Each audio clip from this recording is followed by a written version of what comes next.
I'm your host, Kelly Morgan, indie author and indie publisher. Welcome to another episode of The Author's Mic. Welcome to today's episode.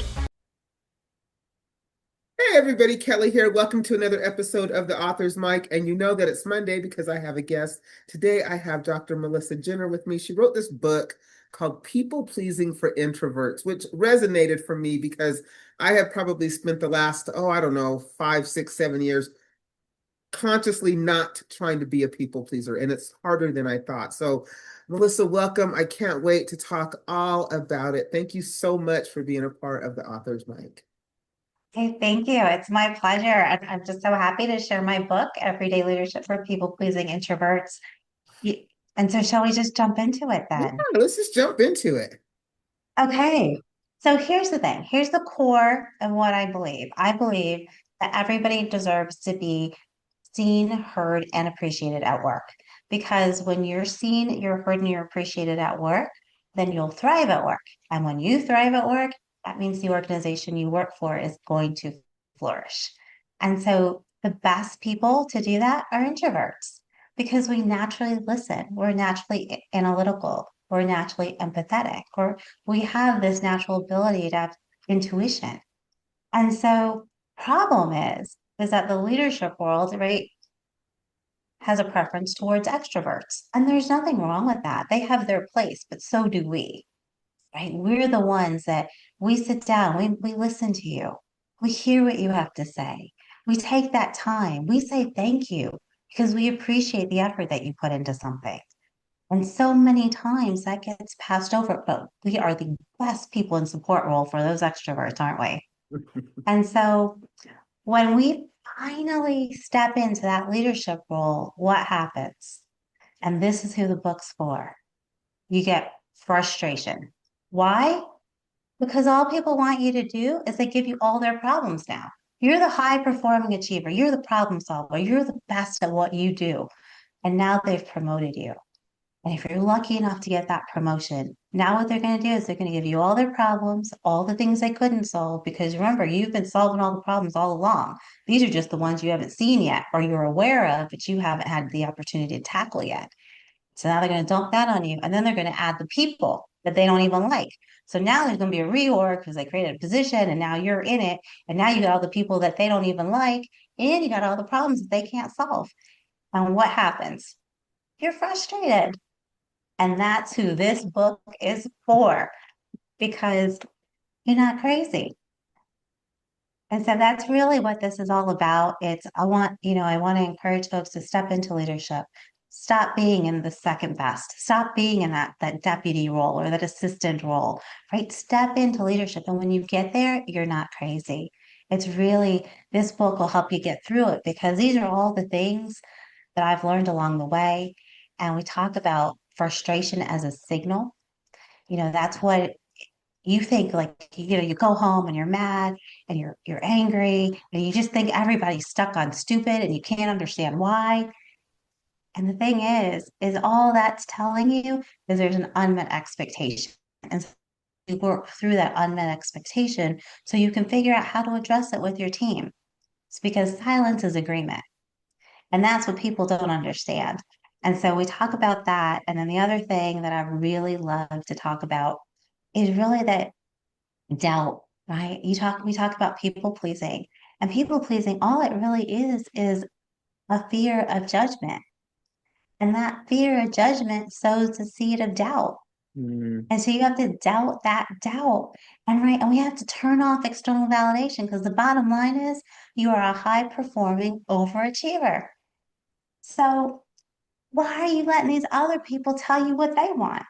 Does it matter? No. You know what to do. You know how to fix these problems. You've been here before. You've done that. Same problems, just different people. And so that's what the book really works on is to help you first get over your own self-doubt because you got to silence yourself, love yourself. And then the other part is silence the other people because we don't, if we let other people tell our stories, then we are going to be walking in a life in a story that's well below our capability, our capacity, and what we were put on this earth to do. And so we need to have a vision for our lives and then walk in it. And that's how I, Tell me, I don't mean to interrupt you, but I'm listening to you talk, and the whole time I'm thinking, this sounds great, but what made you or what drove you to actually, first of all, write the book, right? It's one thing to go through this and provide information, but you decided to actually, I don't think some people understand what it takes to write a book. So you took the information, you compiled it, formatted, and you wrote this book. And so you decided to put it out there for others, but that takes a lot of motivation and drive. So what was the catalyst that said, you know what, I'm going to put this out there for others? so there's two motivating factors. So the first one is that I've seen so many people get stuck in this trap, besides myself. I was literally, when I was writing this book, I was motivating another person to step into leadership. And I remember telling my boss, why shouldn't she step into leadership? And he said, well, don't you want to just be her boss? And it's like, no, no, no. She has the capability. Just give me an opportunity to work with her and watch it happen.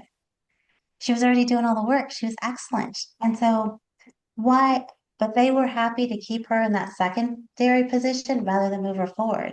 Hmm. And so that my drive, I love helping people. I want to see you succeed and I want to see people thrive. And so that's just one example. My own teams, I always push them forward.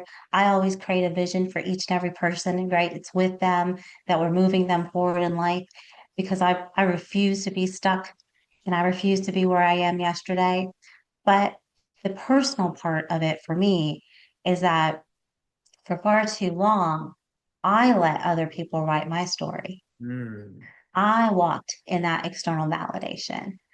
And even though I was helping people and I was pushing them to the next level and we're doing amazing things, I missed the opportunity to have children. And so when when that finally hit, I started thinking back and I started reflecting on what happened. Then I realized I let other people write my story for me. You see, there's no reason I could still do everything I wanted to do, but I still could have had children. I didn't have to get to the top as fast as I did. I could still have been affected, but I could have been fulfilled. But instead, I put my personal life aside. I compartmentalized that, put that away, and I'm like, okay, I'm gonna be the best I'm gonna be, and I'm gonna make it to the top. And that's what I did. And I'm gonna pull as many people with me as I can to get them to there too. And I did that. And I'm very successful at that. But then there's this part when you finally get there that I didn't do well. And so rather than having a pity party about what I didn't do and why I didn't do it, I'm like, okay, now I'm going to tell people, let's create this vision. Because if you want to be a mom, there's only a finite amount of time that you have to be a mom, It's true. and you got to get there. And you can restart your career at 40 years old or older if you want. There are many people that restart their career in life. And so there's no limitation to what you can do. But the book really focuses on people stepping into leadership because this is where I struggled. I felt like I couldn't have a personal life if I wanted to be a leader and be excellent at work. I Do had to you be think there. do you think that you could take the principles of the book and apply them to your personal life? Absolutely. Absolutely. Because in the end, it's all one and the same, right? Your life, your work life is now just a sliver of who you are. And that's what I think in the United States, right? When we ask people, well, what do you do? We judge you based on what you do for a living. Becomes your But identity. Doesn't your job it become your does. identity? It does. It does. But we're so much more than that, aren't we? So much more. Oh my God, I so agree. I've been there and I'm listening to you talk and I remember when I stepped into a leadership role because that's what I thought I always wanted, right? You don't know what you don't know, right? And Mhm. when you step into these roles and you're not, number one, fully prepared, fully supported, or really understand what that means to be a leader, then yes, there's a lot of frustration. There's a lot of people pleasing because really you're just trying to keep everybody happy at this point, right? You're not even truly leading as you are just trying to maintain and keep everybody happy. And you realize over time that you just can't please everybody. Exactly. And so when you stop people pleasing, when you stop the external validation, whether it be to your boss or to your team, and you do what you know is right, and you set your game plan and you set your vision and you let people know, because the key to leading is leading yourself well first. And you already know how to do that. And so when you do that, people are, and this is the other thing, right? When people are growing and they're learning, they are like the worst people to listen to because they're stretching, they're complaining, they're doing everything you don't want them to do. It's the most uncomfortable thing for a people pleasing introvert. But if you can tune that out and not let that affect your, self-doubt, that's where the boundaries come in, then you'll be successful as a leader. I think once you do it once and you do it again, right? Repetition builds confidence. And so that's the key. It's all there. You have it all in you. It's just nobody's ever told you. Yeah, so true. So if people want to connect with you, get the book, how do we find you? Okay, so that's easy. Peoplepleasingintroverts.com. Book is on Amazon. If you want to connect with me, my website's peoplepleasingintroverts.com. The book's also on there. I also have a contact card and just reach out to me. I've got a Foundation Success Pathway program for folks that comes with coaching or without.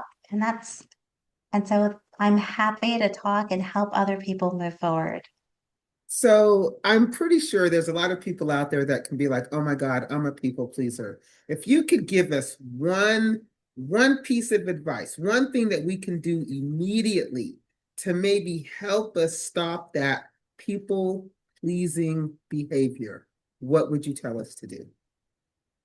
So the best thing, the easiest thing is you have to remember that you're the thermostat and not the thermometer. So that means you set the tone for the environment, not that the tone sets you. So when you feel that fear of judgment or that desire to belong, you need to say, I'm the thermostat. And you need to think to yourself, how do I want to show up in this situation? Not who do I need to please, not what do I need to be to fit in, not what do I need to look like in this situation or how do I need to dress. You need to just be you. Because the bottom line is, you know who you are, you know what you can do, and you don't need these other people or this external validation to lead you or to drive your life. You just need to listen to yourself.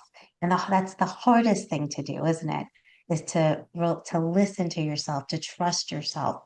But when you can start reminding yourself that I'm the thermostat, I set the temperature in the room, I set the pace of the conversation, I set the environment, I change the atmosphere, because that's what thermostats do. We can either dial it up, we can dial it down, or we can make it comfortable. And then that's how you keep going forward. Oh my God, I can so relate to what Melissa was saying about people pleasing and people pleasing at work and everything that she had to say. So go check out her stuff, peoplepleasingintroverts.com. So let me give you my laundry list of things before I let you go. If you are looking for visibility, TrustBridge is my curated introduction service.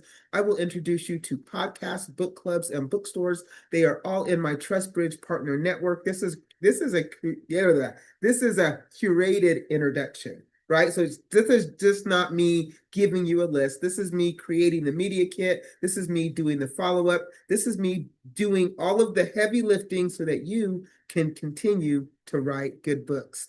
If you are looking for information on your indie author journey, go to my website, download the guide, So You Want to Write a Book. It's free. It's got some really great information. Go get it. If you are interested in supporting me as an author, I have two books out there. Wait for It, which is also an audiobook, and then You Sound White. I sell them both myself. I will ship them to you at no charge. I will sign them. I've got some free goodies, but guess what? You can get them wherever good books are sold. And then the next one is a two-part ask. That is the Indie Reader Society, the IRS. That is our book club. You are welcome to join us as a reader. I am trying to get the book club as robust and big as possible because guess what? when we read an indie author, think how many eyes we put on that book. And then you can pitch us as an author. All of the information is on the website. Oh, yeah. And you know what I forget?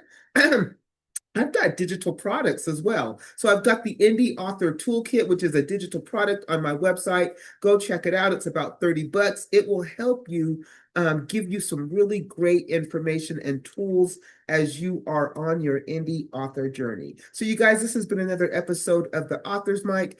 If you know of an indie author that you think would benefit from this platform, share it with them. And then if you like the content, if you like the stuff that you hear, go ahead and subscribe, pass it on, like, do whatever you got to do to help me build the community. All right, you guys, I will catch you next Monday. Yeah, we'll see you next time.